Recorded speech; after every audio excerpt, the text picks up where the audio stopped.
నమస్కారం ఫ్రెండ్స్. ఇప్పుడు ఫాతిమా కాలేజ్ వివాదము is directly connected to Hyderabad real estate. అసలు ఫాతిమా కాలేజ్ వివాదం యొక్క ముగింపు హైడ్రా యొక్క స్థానాన్ని, హైడ్రా యొక్క ఉనికిని ఉంటుందా, ఊడగొడుతుందా? అంటే హైడ్రా భవిష్యత్తు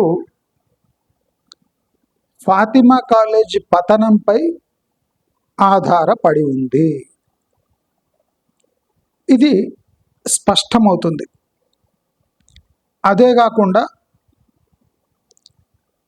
మన హెచ్ఎండిఏ కానివ్వండి, మున్సిపల్ అథారిటీస్ కానివ్వండి, వీళ్లకు రూల్స్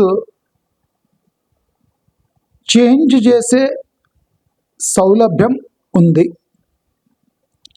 అని హైకోర్టులో జరిగిన వాదనల ఆధారంగా మనం నిర్ధారించవచ్చు. ప్రాక్టికల్ ఇప్పుడు ఫాతిమా కాలేజ్ వివాదం, హైడ్రా భవిష్యత్తు, హెచ్ఎండిఏ యొక్క లీగాలిటీ ప్లస్ బీఆర్ఎస్ హయాంలో హైరైజర్స్కి ఇచ్చిన ఇంపార్టెన్స్, దానికి ఇచ్చిన రెగ్యులేటరీ అప్రూవల్స్, మొత్తం ఒక్క కాలేజ్ యొక్క పునాదులపై ఆధారపడి ఉంది. నిన్న మనం క్లియర్లీ చెప్పినాం, ఫాతిమా కాలేజ్ కూలితే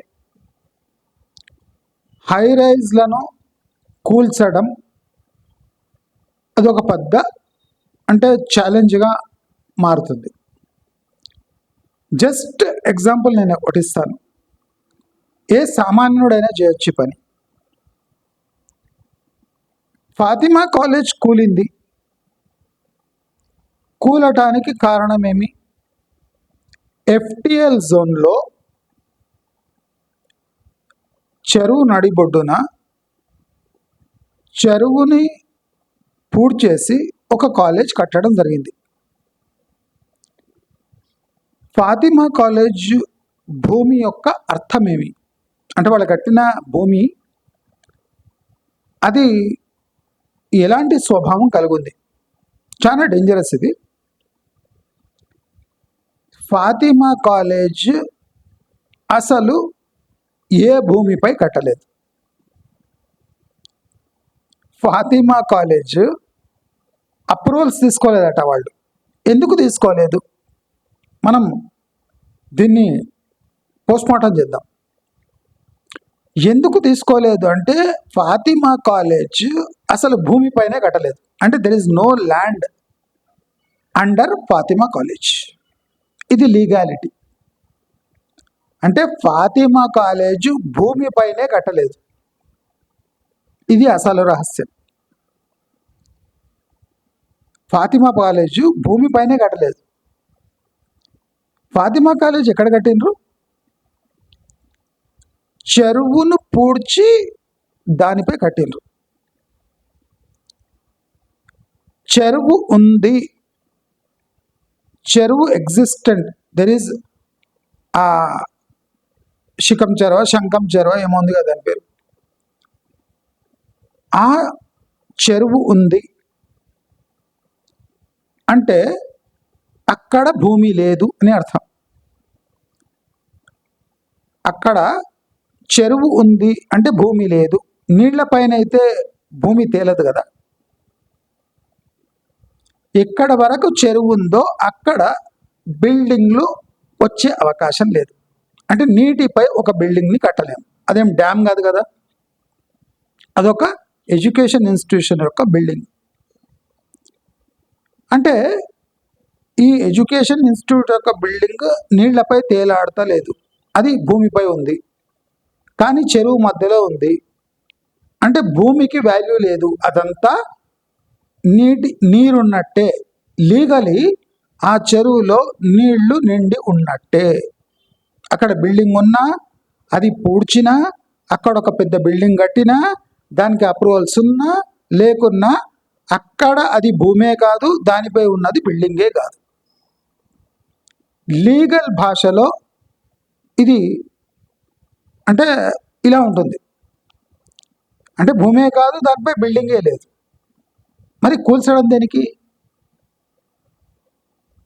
హైకోర్టు దగ్గర టెక్నికల్ క్వశ్చన్ ఏమొచ్చిందంటే, ఇక్కడ అధికారులు ఏం చెప్తున్నారంటే, నీటిపారుదల శాఖ వాళ్ళు, ఇది ఎఫ్టిఎల్ పరిధిలో లేదు అని చెప్తున్నారు.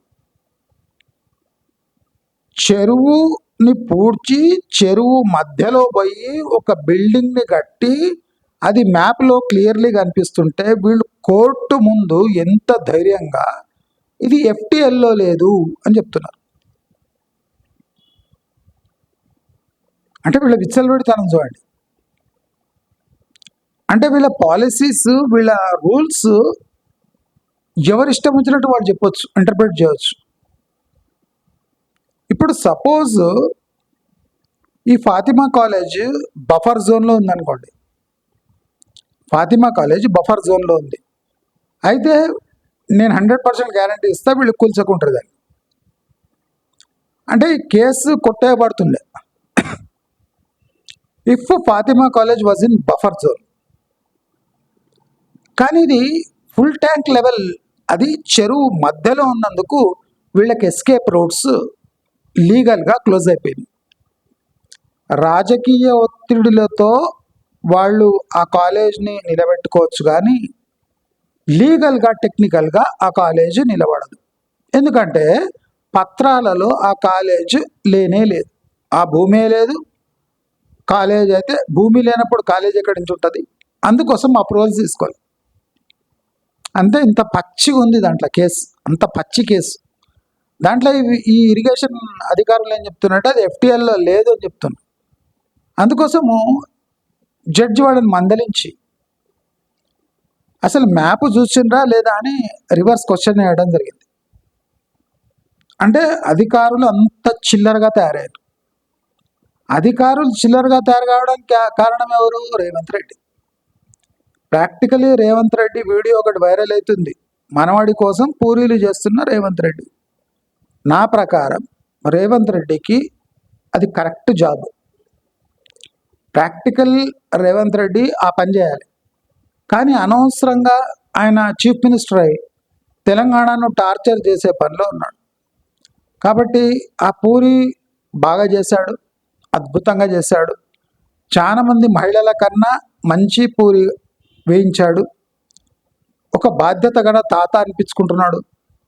అంటే ఇన్ని బాధ్యతలు ఆయన చేపట్టడానికి ఆయనకు ఉన్నప్పుడు అసలు ముఖ్యమంత్రిగా ఉండి తెలంగాణను సతాయించడం ఎంతవరకు కరెక్ట్ అని నేను ఆయననే అడగదలుచుకున్నాను. ఇప్పుడు మనము ఫాతిమా కాలేజ్ కూలిస్తే ఏమవుతుంది? ఎవరైనా ఏమైనా చేయొచ్చు, సామాన్యుడు కూడా.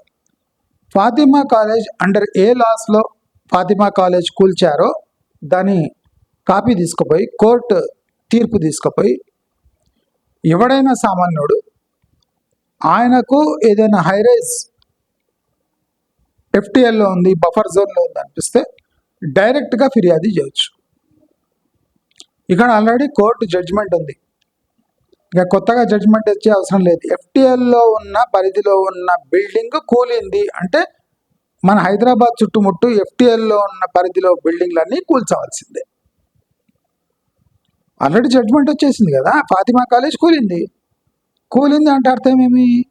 ఎట్టి పరిస్థితుల్లో ఎఫ్టిఎల్లో బిల్డింగ్లు ఉండరాదు. ఇది లీగల్ క్లాస్, దీనికి ఎస్కేప్ రూట్స్ లేవు. అయితే మనము ఈ ఫాతిమా కాలేజ్ కూలొద్దు, ఫాతిమా కాలేజ్ కూలొద్దు అంటే దీనికి లీగల్ ప్రావిజన్స్ ఏమున్నాయి అంటే, ఫాతిమా కాలేజ్ కూలొద్దు అంటే హైడ్రా రద్దు కావాలి. హైడ్రా రద్దు కాకపోయినా హైడ్రా అలాగే ఉన్నా ఈ ఎఫ్టిఎల్ బఫర్ జోన్ అనే ఒక జీవో తెచ్చింది కదా, అది రద్దు చేశారు. అంటే ఫాతిమా కాలేజ్ కోసం టోటల్ లీగల్ సిస్టమ్, లీగల్ బిల్ని తీసుకుపోయి డస్ట్బిన్లో వేయాలి. అంటే అసెంబ్లీలో ఏ తీర్మానం చేసినారో డస్ట్బిన్లో వేయాలి ఫాతిమా కాలేజ్ కోసం. సపోజ్ ఫాతిమా కాలేజ్ లీగల్ పరిధిలో వచ్చి కూల్చవలసిందే వచ్చింది. అయితే ఇక్కడ ఒక సపరేట్ బిల్ తీసుకురావాలి అసెంబ్లీలో. ఏమంటే FTL buffer zones commercial establishments హౌసింగ్కి మాత్రమే పర్మిట్ చేస్తూ ఒక బిల్ అమెండ్మెంట్ తీసుకురావాలి. అంటే ఈ ఎఫ్టిఎల్ బఫర్ జోన్లు ఇప్పటి నుంచి మేము అలౌ చేయము, కానీ ఇప్పటి వరకు కన్స్ట్రక్ట్ అయిన హౌసింగ్ కమర్షియల్ దానికే వ్యాలిడిటీ ఉంది, అంటే వాళ్ళనే కూల్చొచ్చు. ఎడ్యుకేషన్ ఇన్స్టిట్యూషన్స్ అంటే వాలంటరీ ఆర్గనైజేషన్స్, ఎడ్యుకేషన్ ఇన్స్టిట్యూషన్స్ అంటే ఇలాంటి వాటిపై ఈ చట్టం వర్తించదు అని ఒక అమెండ్మెంట్ తీసుకురావాలి. అమెండ్మెంట్ తీసుకొని వస్తే ఫాతిమా కాలేజ్ కూల్చే అవసరం లేదు. ప్రాక్టికల్ ఇప్పుడు ఫాతిమా కాలేజ్ కూలుస్తుంది అంటే మీరు ఏదో చిన్న ఆషామాషి అనుకుంటారు. ఫాతిమా కాలేజ్ కూలింది అంటే హైదరాబాద్లో ఉన్న దాదాపు ఒక 3 to 5% ఎఫ్టిఎల్లో ఉన్న హైరైజెస్ మొత్తం కూల్చవలసిందే. మన సమాజిగూడలో ఒక ఎఫ్టిఎల్లో ఉంది కదా, అది కూడా కూలవలసిందే. ఎందుకంటే లా ఇస్ అలా. రేపు ఆ లీగల్ కాపీ తీసుకుపోయి ఏ కోర్టులో వేసినా ఆల్రెడీ జడ్జ్మెంట్ ఉంది కనుక ఎఫ్టిఎల్లో ఉన్నవన్నీ కూర్చోవలసిందే అని చెప్తారు. అంటే ఒక ఇండివిజువల్స్ కూడా ఇప్పుడు పవర్ దొరుకుతుంది. ఎక్కడెక్కడ ఎఫ్టిఎల్లో ఉన్నాయి చూసి వాటిపై యాక్షన్ తీసుకోవడానికి జస్ట్ జిహెచ్ఎంసీకి, హెచ్ఎండిఏకి కంప్లైంట్ చేస్తే అది కూల్చేయడం చాలా ఈజీ. అంటే రియల్ ఎస్టేట్లో తీవ్రమైన గందరగోళం సృష్టించడానికి ఈ వివాదం చాలా పనికొస్తుంది. మనం ప్రాక్టికల్గా చూస్తే కాంగ్రెస్ హయాంలో లీగాలిటీకి పెద్ద స్టాండ్ ఉండదు. అంటే వాళ్ళ స్టాండ్ ఎట్లా మారిస్తే అట్లా నడిచిపోతూ ఉంటుంది. కాబట్టి కాంగ్రెస్ పార్టీని ట్రాప్ చేయాలంటే, కాంగ్రెస్ పార్టీని ఎంఐఎంకి మద్దతు ఇవ్వకుండా చేయాలంటే దానికి బెస్ట్ మెథడ్ ఏమంటే ఈ ఫాతిమా కాలేజ్ యొక్క ల్యాండ్ లీగాలిటీని క్వశ్చన్ చేసి అసలు అక్కడ బిల్డింగ్ ఉందా లేదా. ఫర్ ఎగ్జాంపుల్ మనం ఒక కామెడీ చూద్దాం. ఫర్ ఎగ్జాంపుల్ ఏ లీగల్ ప్రొవిజన్స్ పనిచేస్తలేవు, కంపల్సరీ ఎఫ్టిఎల్లో ఈ బిల్డింగ్ కూలవలసిందే అనే ఒక వచ్చింది. రేవంత్ రెడ్డి వెనులో వణుకు పుట్టింది. ఓవైసీతో పెట్టుకుంటే నా భవిష్యత్ ఏమి అనుకున్నాడు అనుకోండి రేవంత్ రెడ్డి. రేపు ఒక పని చేయొచ్చు, నీటిపారుదల శాఖ వాళ్ళని పిలిచి అది ఏం సూరం చెరువ ఏమో సూరం చెరువు అనుకుంటా దాని పేరు, ఆ సూరం చెరువే లేదు, అది ఒక నీటి గుంట, అది సూరం చెరువే కాదు, అది ఒక నీటి కుంట కాదు, కుంట అంటే మళ్ళీ ఎఫ్టిఎల్ బఫర్ జోన్స్ వస్తాయి. అది గుంట అంటే ఒక లో లయింగ్ ఏరియా, దాంట్లో వర్షం వచ్చినప్పుడు నీళ్ళు వస్తాయి తప్ప దాంట్లో నీళ్లు ఉండవు. ఇంకోటి కూడా చేయొచ్చు. ఇప్పుడు ఆ సూరం చెరువ, పీరం చెరువ ఏం పేరు ఉందో దానికి ఒక బండలా కట్టి నీళ్ళంతా తోడేసి దాన్ని వేస్ట్ ల్యాండ్ కింద చేంజ్ చేసుకోవచ్చు. ఇప్పుడు ఓవైసీ ఎంత పవర్ఫుల్ అంటే ఇప్పుడు ఆ సూరం చెరువు లేకుండా చేయొచ్చు. అంటే దాంట్లో నీళ్లు తోడొచ్చి దాన్ని వేస్ట్ ల్యాండ్గా అగ్రికల్చర్ ఆఫీసర్స్ చే ఒక సంతకం పెట్టి అఫిడవిట్ ఫైల్ చేస్తే కోర్టులో అయిపోయింది. అంటే సూరం చెరువే లేకుండా చేయొచ్చు. సూరం చెరువే లేనప్పుడు ఇంకా ఎఫ్టిఎల్ బఫర్ జోన్స్ ఎక్కడొస్తాయి? నేను చెప్తున్నా లీగల్గా మీరు ఏమేమి చేయొచ్చు. కాంగ్రెస్ వాళ్ళకి నేను ఐడియా ఇస్తున్నా, బ్రహ్మాండమైన ఐడియాలు ఇవి. ఇప్పుడు ఓవైసీని అయితే మీరు ఏం పీకలేరు. ఓవైసీ కాలేజ్ కూలింది అంటే హైరైజెస్ కూలుతాయి. సో ఆ చెరువే లేకుండా చేస్తే సూపర్ ఐడియా ఇది, తీసుకోండి ఐడియా. తీసుకొని రేపు ఒక అఫిడవిట్ ఫైల్ చేయండి. నీటి పారుదల వాళ్ళ దగ్గర పోయి ఆ నీళ్ళంతా తోడేయండి సూరం చెరువు నుంచి. తోడేసి దాన్ని వేస్ట్ ల్యాండ్ కింద, అంటే బంజర్ భూమి కింద దస్తావేజులు తయారు చేసి గవర్నమెంట్ ల్యాండ్ బంజర్ భూములు రెగ్యులేషన్ కింద ఓఐసీకి ఫాతిమా కాలేజ్ రెగ్యులేషన్ చేసి ఇచ్చేస్తున్నామని ఒక అఫిడవిట్ ఫైల్ చేసేయండి. ఖతం, ఇంకా వివాదమే ఉండదు. చెరువు ఖాళీ చేసేసి వేస్ట్ ల్యాండ్ కింద బంజర్ భూమి కింద దాన్ని దస్తావేజులు తయారు చేసి, ఈ బంజర్ భూమి అంటే ప్రభుత్వ భూమిని మేము ప్రభుత్వ భూమిలో ఫాతిమా కాలేజ్ కట్టుకున్నాడు కనుక దాన్ని రెగ్యులేషన్ కింద పెనాల్టీ వేసి ఆ ఫాతిమా కాలేజ్ పేరున ఆ భూమి చేసేయండి. నా రాహేగా బాస్, నా బజేగి బాసురి. అంటే చెరువే లేనప్పుడు ఎఫ్టీఎల్ బఫర్ జోన్ వివాదాలు ఎక్కడ ఉంటాయి? కానీ ఒకటి, మరి ఈ సూరం చెరువు పీరం చెరువు ఏముందా, చెరువు నీళ్లు తోడేస్తే ఇప్పుడు ప్రతి ఒక్క బిల్డర్ ఏం చేస్తాడు, ఆ చెరువులను తోడేస్తాడు. సార్ మీరు మళ్ళీ సూరం చెరువుని తోడేసి నీళ్లు బంజర్ భూమి చేశారు కదా, వెట్ ల్యాండ్ చేసేసారు కదా, వెస్ట్ ల్యాండ్. మరి మా భూమి మా చెరువులను కూడా తోడేసి వేస్ట్ ల్యాండ్ చేసి మా పెనాల్టీ తీసుకొని మా హైరైజెస్ కూడా అప్రూవల్ చేయండి అంటాడు. అది చేసేయండి. ఇప్పుడు హైడ్రా ఉండి లాభమేమి? ఫాతిమా కాలేజ్ కూలకుంటే హైడ్రా లేనట్టే, హైడ్రా చేతులు కట్టేసినట్టే. ఎవడైనా మళ్ళీ మళ్ళీ ఫాతిమా కాలేజ్ ఎగ్జాంపుల్ ఇచ్చి రంగనాథ్ని ఇంట్లో కూర్చోబెట్టచ్చు, అంత పవర్ఫుల్ ఉంది ఇది.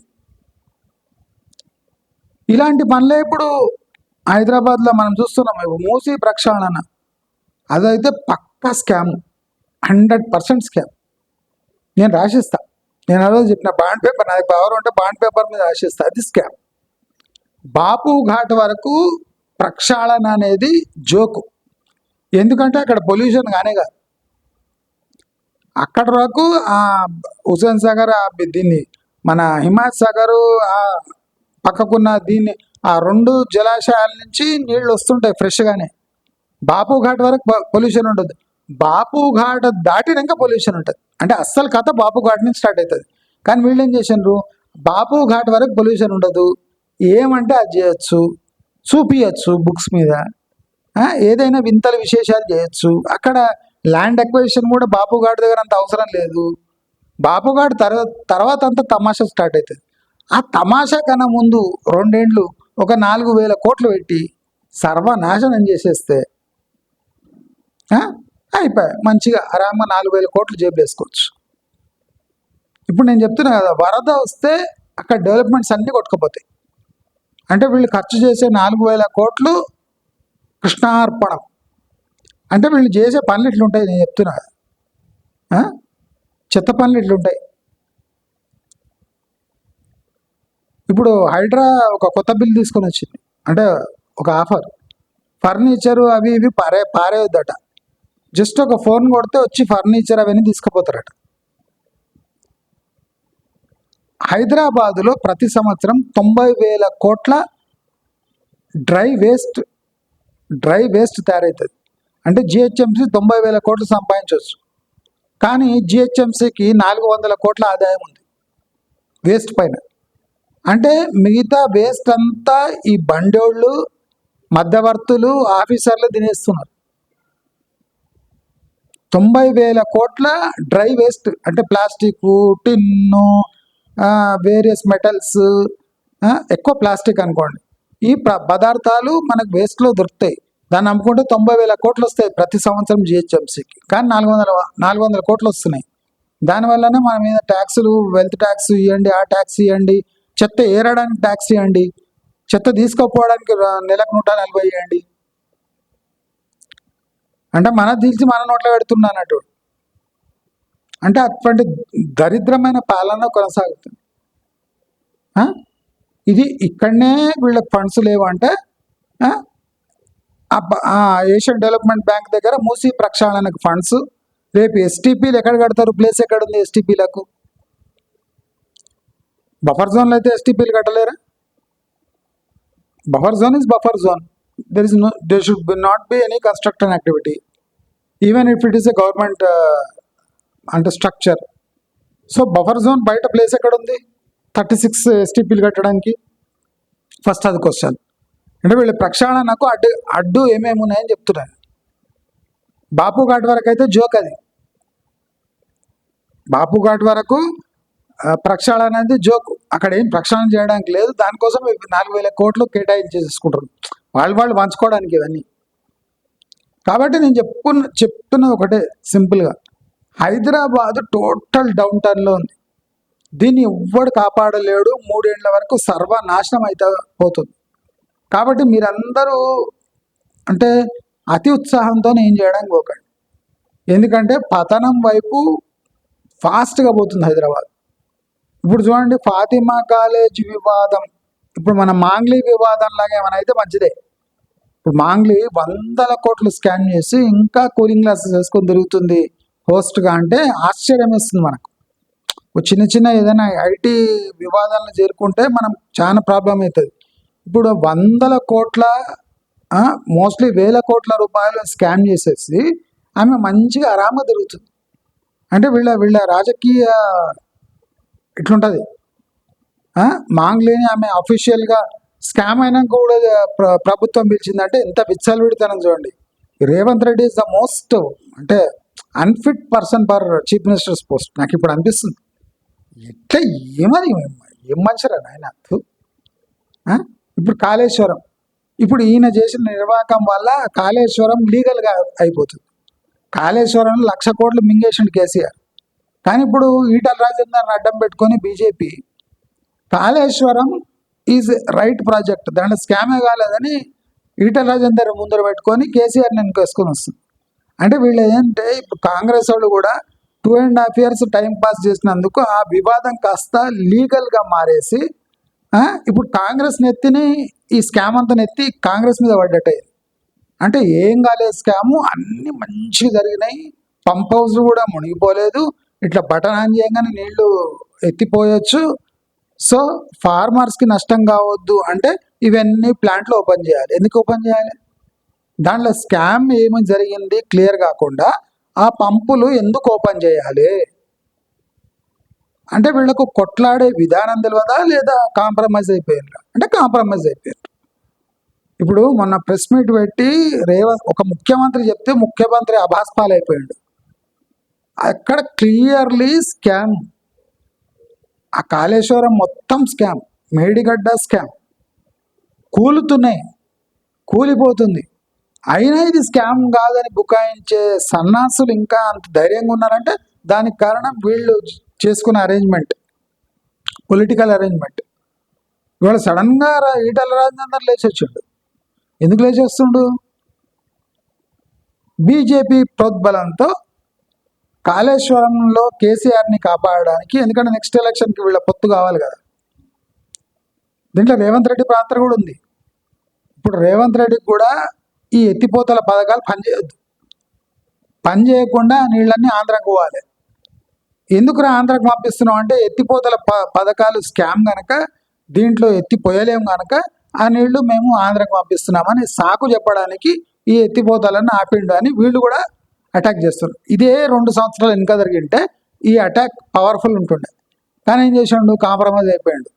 ఎక్కడో మోదీ దగ్గర కాంప్రమైజ్ అయ్యాడు వయా కేసీఆర్. అంతే. ఇప్పుడు ఆ స్కామ్ బయటికి వస్తుంది అనగానే ఇప్పుడు ఈటల రాజేందర్, బీజేపీ వీళ్ళంతా రైతులను అడ్డం పెట్టుకుంటారు. నీవు రైతులను పొట్టగొడుతున్నావు, రైతులకు ఆపుతున్నావు, రైతులకు నీళ్ళు ఇవ్వడం నీకు ఇష్టం లేదు అని ఉల్టా రేవంత్ రెడ్డి మీద ఎక్కుతున్నారు. అంటే ఇవన్నీ ఏమంటే తెలంగాణ వాళ్ళు ఎట్లా భరిస్తున్నారు, అసలు ఎడ్యుకేటెడ్ ఆ తెలంగాణ వాళ్ళు అనిపిస్తుంది.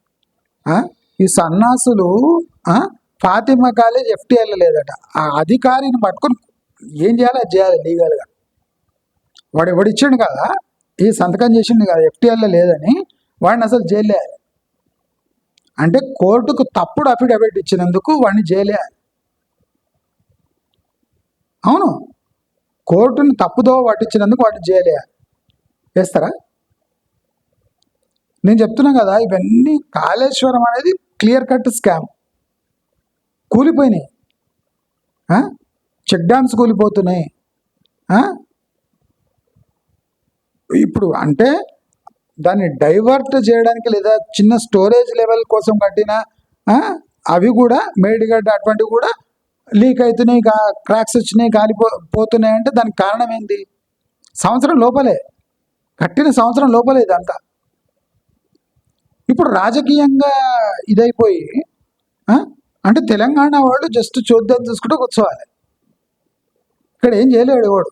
రాజకీయ క్రీడ లక్షల కోట్లు మింగేసి పంచేసుకొని లాస్ట్కి ఆ స్కామ్ని రెగ్యులరైజ్ చేసేసి, అంటే ఇప్పుడు ఫాతిమా కాలేజ్ బిల్డింగ్ ఎట్లా రెగ్యులరైజ్ అయిపోతుందో అట్లా మేడిగడ్డ ఈ కాళేశ్వరం మొత్తం రెగ్యులరైజ్ అయిపోయి తూచి ఏం కాలేదు, బటన్ నొక్కితే ఎత్తిపోతలు వస్తుంది.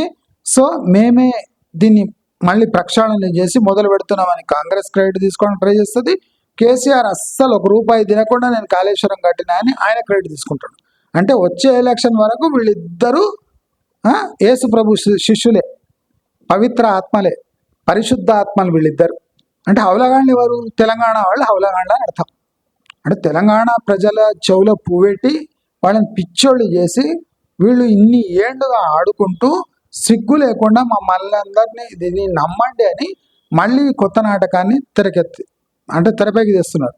కాబట్టి అందరూ ఒకటి పక్కా చేసుకోండి, తెలంగాణలో సిస్టమ్ అనేది లేదు, లీగాలిటీకి వాల్యూ లేదు, అసలు కట్టిన బిల్డింగ్స్కి వాల్యూనే లేదు, లీగాలిటీ లేదు. తెలుగు వచ్చినవాడు ప్రతి ఒక్కడు ఇది గమనించాలి, పక్కా గమనించండి. ఇప్పుడు రేవంత్ రెడ్డి పూరి వేసేది కరెక్ట్, మంచిగా వేస్తాడు పూరి. ఆ లింగయ్య ఇడ్లీ ఎట్లుందో రేపు రేవంత్ రెడ్డి పూరి అని ఒక స్టాల్ తీసుకుంటే పంజగుట్టలు అక్కడిక్కడ మంచి ఏరియాలో రేవంత్ పూరి జబర్దస్త్ నడుస్తుంది. లింగయ్య ఇడ్లీ లాగా లింగయ్య ఇడ్లీ చట్నీ అని చెప్తాడు కదా వాడేవాడు, ఆస్కర్ రావాడు దొరికినాడు. అట్లా ఈయన పడు రేవంత్ రెడ్డి పూరి కర్రీ తింటే రేవంత్ రెడ్డి పూరి తినాలి, కర్రీ తినాలి. ఎక్స్ చీఫ్ మినిస్టర్ చే ప్రారంభం చేయబడిన ఈ టిఫిన్ స్టాల్లో తిన్నారా? కుమారి ఆంటీకి మించిపోతాడు ఈయన పెట్టుకుంటే. తప్పకుండా పెట్టుకోవాలి, ఎందుకంటే దానికి కరెక్ట్, ఎందుకంటే దీనికి అంత పనికొస్తలేడు పాపం. మెట్రో రాదు మనకు తెలిసిపోతుంది. మెట్రో ఫేజ్ 2 ఆమోదం పొందిన లాస్ట్ మూమెంట్లో ఆమోదం పొందిన కాంగ్రెస్ ప్రభుత్వంలోప్పుడు మెట్రో ఫేజ్ 2 అది స్టార్ట్ అయినా స్టార్ట్ కానట్టే, ఎందుకంటే ఫండ్స్ లేకుండా స్టార్ట్ ఏం చేస్తాడు? కేంద్రం ఆమోదం తెలిపింది అని చెప్పినా ఆ ఫండ్స్ వచ్చినా వీళ్ళు టెండర్ ఫ్లోట్ ఎప్పుడు చేయాలి, దాంట్లో వివాదాలు వస్తాయి, ఇవన్నీ చేసే వరకు వీళ్ళ సమయం అయిపోతుంది. కాబట్టి అందరూ తెలంగాణ వాళ్ళని పిచ్చోళ్ళు అనుకుంటే వాళ్ళు పిచ్చోళ్ళు. తెలంగాణ వాసులు నిద్రలేవాలి. మాంగ్లీ కేసు కాకుండా ఈ ఫాతిమా కేసు గిన తేలింది అంటే హైదరాబాదులో ఉన్న 5 నుంచి 10% బిల్డింగ్లు తక్షణమే కూల్చాల్సి వస్తుంది. తక్షణమే రోడ్డు మీద ఉన్నాడు కూడా ఒక పిటిషన్ వేసి లేదా ఒక దస్తావేజ్ వాళ్ళకి ఇచ్చి ఇది ఇల్లీగల్ అంటే కూల్చవలసిందే. కాబట్టి అందరూ మేల్కొనాలి. హైదరాబాద్లో పెట్టుబడి పెట్టడం 3 ఏళ్ల వరకు మానుకోండి. నా మాట వినండి. ఇప్పుడు నేను రోజు చెప్తున్నా, మీకు అన్ని విధాలుగా చెప్తున్నా. పెద్ద పెద్ద బిల్డింగ్లు FTL కట్టేసి దాని అప్రూవల్ తీసుకున్నారంటే ఫాతిమా కాలేజ్ వివాదం గిన పెద్దగా అయింది అంటే ఈ FTL పరిధిలో ఉన్న అన్ని బఫర్ జోన్లో ఉన్న బిల్డింగ్లు కూడా వెళ్తాయి, ఖచ్చితంగా చెప్తున్నా. కాబట్టి అందరు వెయిట్ చేయండి. ఈ కేసెస్ మొత్తం లీగలీ క్లియర్ కావాలి. గవర్నమెంట్ చేంజ్ అయినాక వీళ్ళలో ఏమన్నా బుద్ధి అంటే పెరిగి న్యాయం అనేది ఒకటి వీళ్ళ నరాలలో ఎక్కితే తప్పకుండా తెలంగాణ 3 to 5 years అయినాక కొద్దిగా లీగల్గా స్టేబుల్ అవుతుంది. ఒక బుద్ధి ఉన్న రాజకీయ పార్టీ వచ్చి తెలంగాణ అభివృద్ధి కోసం పాటుపడితే డెఫినెట్లీ తెలంగాణలో 5 years తర్వాత ఏమైనా రియల్ ఎస్టేట్కి ఛాన్స్ ఉంది. కానీ 5 years లోపల అన్ని స్కామ్లు భూకంపం కన్నా ఘోరమైన స్కామ్స్ జరగబోతున్నాయి. కాబట్టి అందరూ రెడీగా ఉండాలి, అప్రమత్తంగా ఉండాలని కోరుకుంటూ నమస్కారం.